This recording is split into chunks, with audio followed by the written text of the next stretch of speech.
منہا خلقناکم یعنی اسی مٹی سے پیدا کیا گیا ہے انسان تجھے. اللہ اکبر. سائنس کچھ کہے, دنیا کے لوگ کچھ کہے, انسان تخلیق, اسلام تخلیق کا فلسفہ بیان کر رہا ہے.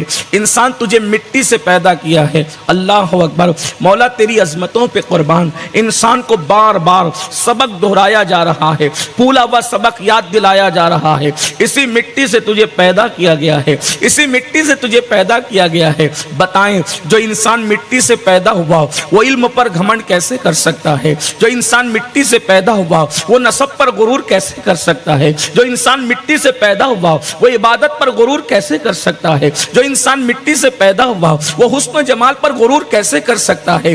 اگر اتنی ہی بات کہہ کر قرآن خاموش ہو جاتا تو بھی بہت بڑی بات تھی, لیکن اللہ اکبر قرآن یہ کہہ کر خاموش نہیں ہوتا, بلکہ قرآن یہ کہتا ہے منہا خلقناکم, اسی مٹی سے تمہیں پیدا کیا گیا. اور اس کے بعد پھر قرآن کہتا ہے وفیہا نعیدکم, دوبارہ اسی مٹی میں تمہیں ملا دیا جائے گا. یعنی تیرا ٹھکانہ تو مٹی سے اٹھا ہے اور پھر مٹی میں تجھے ملا دیا جائے گا. اور تیسری بات پھر قرآن کہتا ہے ومنہا نخرجکم تارۃ اخری, اور اس کے بعد پھر تیسری مرتبہ اسی مٹی کے ساتھ, اسی مٹی سے تجھے اٹھایا جائے گا. یعنی اسی مٹی سے پھر تجھے اٹھایا جائے گا, مٹی میں ملا کر پھر مٹی سے اٹھایا جائے گا.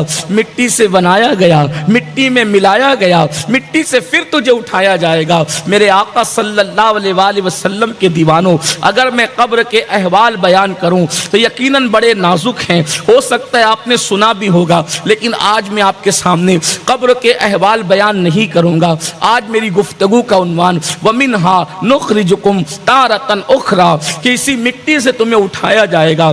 یعنی ایک دن ہے جسے میدان محشر کہتے ہیں, ایک دن ہے جسے یوم حساب کہتے ہیں. اس دن اللہ ہر انسان کو اس کی قبر سے اٹھائے گا اور لوگ اپنی اپنی قبروں سے اٹھیں گے. حضرت سیدنا معاذ ابن جبل رضی اللہ تبارک و تعالی عنہ نے ایک مرتبہ میرے اور آپ کے آقا غیب داں نبی صلی اللہ علیہ وآلہ وسلم سے پوچھا, یا رسول اللہ صلی اللہ علیہ وآلہ وسلم, ہمیں مٹی سے کیسے اٹھایا جائے گا؟ ہم کس حالت میں اٹھیں گے؟ ہم کس پوزیشن میں اٹھیں گے؟ ہماری کیفیت کیا ہوگی؟ تو میرے سچے غیب داں نبی صلی اللہ علیہ وآلہ وسلم نے فرمایا, اے معاذ تو نے بڑا مشکل سوال کر دیا. اللہ اکبر. عالم ما کانا وما یکون سے جب یہ سوال کیا گیا کہ لوگ قبروں سے کیسے اٹھیں گے, تو حضرت سیدنا معاذ ابن جبل سے آقا نے فرمایا, اے معاذ آج تو نے بڑا مشکل سوال کیا. مشکل سوال یہ نہیں تھا کہ اللہ کے رسول کے پاس اس کا جواب نہیں تھا, ہرگز نہیں, ہرگز نہیں, ہرگز نہیں, بلکہ واللہ اللہ اکبر میرے نبی کے پاس ہر سوال کا جواب تھا. مشکل اس اعتبار سے نہ تھا کہ حضور کو علم نہ تھا. ارے نادان, جب ان کے شاگرد کا یہ عالم ہے کہ وہ منبر پر, کوفہ کے منبر پر بیٹھ کے کہتے ہیں سلونی سلونی سلونی, مجھ سے پوچھو, جو پوچھو گے میں تمہیں اس کا جواب عطا کروں گا. اللہ اکبر.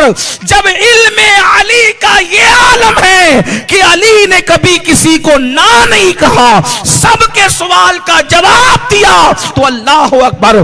جب علی کے علم کا یہ عالم ہے تو نبی کے علم کا عالم کیا ہوگا؟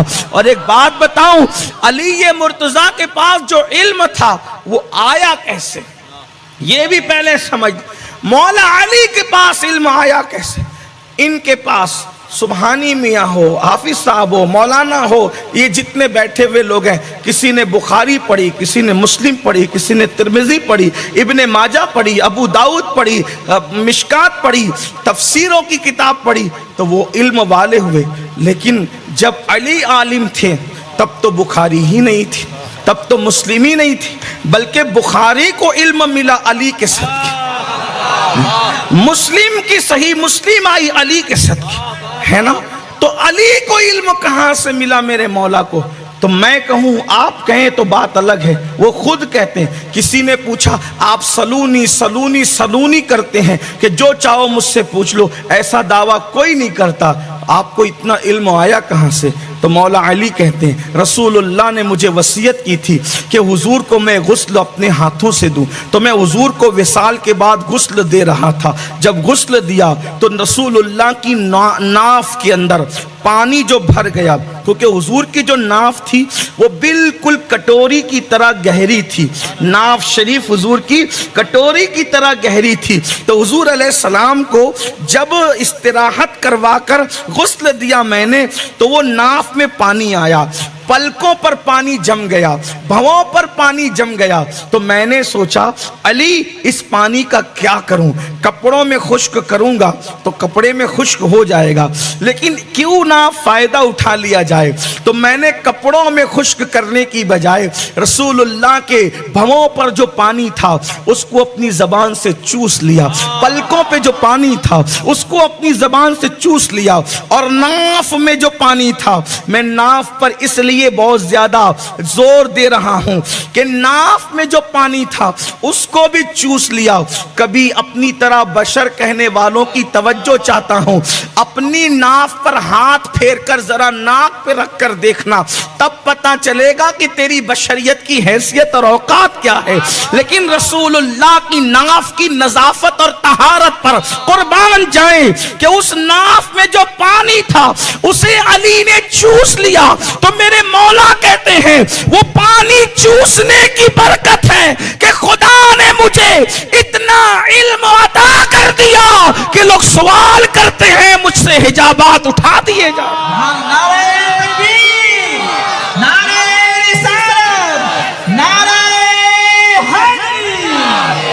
جس کے ناف کا پانی علی کو اتنا بڑا عالم بنا دیتا ہے تو اس ناف والے کے علم کا عالم کیا ہو۔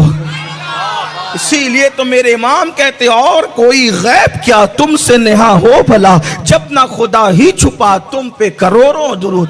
لیکن حضرت سیدنا معاذ ابن جبل نے دیکھیے، ہم اپنے عقیدے کی بات، دوسروں کی ذمہ داری ہم پر نہیں، ہر آدمی اپنی اپنی دکان کے آئٹم کو پیش کرتا ہے، دوسروں کی بات ان کی ذمہ داری وہ پیش کرے۔ ہمارا عقیدہ تو یہ ہے کہ رسول اللہ کی نگاہ میں ذرہ ذرہ، تارا تارا، زمین آسمان کی کوئی چیز ایسی نہیں جو حضور سے چھپی ہوئی ہو۔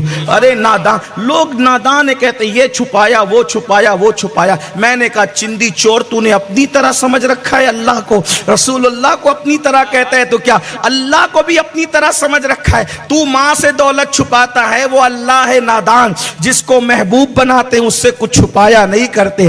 ارے جس کے سامنے ذات بے نقاب کر دی، کون سی بات ہے جو چھپا کے رکھی ہوگی؟ جب ذات بے نقاب ہو گئی تو کون سی بات ہے جو نقاب میں ہے؟ ہر بات میرے اللہ نے جو چاہا بتایا، اسی لیے میرے نبی کو ہم عالم ما کان و ما یکون کہتے ہیں۔ اللہ نے سارے اولین اور آخرین کا علم اپنے محبوب کے اندر جمع فرما دیا، اور سارے اولین اور آخرین کے علوم میرے نبی کے علم کا ایک حصہ ہے۔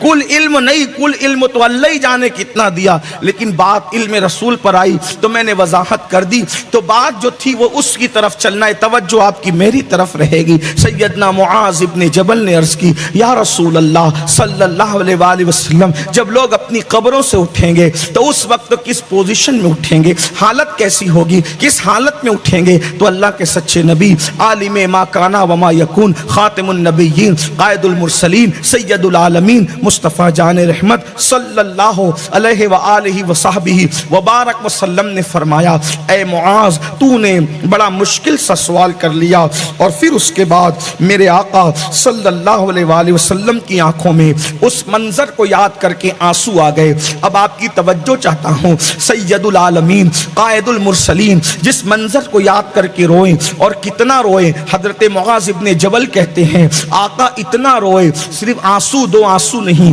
بلکہ معاذ کہتے ہیں آقا اتنا روئے کہ آنسوؤں سے داڑھی تر ہو گئی، حضور علیہ السلام کی خوبصورت سی داڑھی آنسوؤں سے تر ہو گئی، اور پھر آنسو